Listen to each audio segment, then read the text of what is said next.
शोक चंचल हवा से कैसे कहूँ, शोक चंचल हवा से कैसे कहूँ, क्यों मुझसे दिल लगी करती है।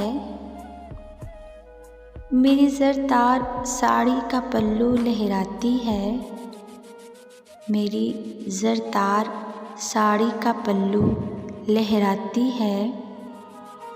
मेरे जूड़े की कलियों को महकाती है, एक सरगोशी सी करके मेरी पलकों को झुकाती है। एक सरगोशी सी करके मेरी पलकों को झुकाती है। मेरे चेहरे पे अपना लम्स छोड़कर खिलखिलाती भाग जाती है। शायद वो भी मेरे दिल का मौसम जानती है, शायद वो भी मेरे दिल का मौसम जानती है। ज़रूर मेरे हिजड़ की घड़ियाँ देखी होंगी, मेरी नम पलकें उसे याद होंगी, मेरी नम पलकें उसे याद होंगी।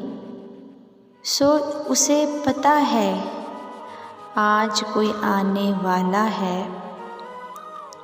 आज कोई आने वाला है, जिसके इंतज़ार में ये दिल दीदा फ़र्श है। एक जहां आबाद है और वो एक सहेली की मानंद, और वो एक सहेली की मानंद मेरी खुशी में खुश होने चली आई है।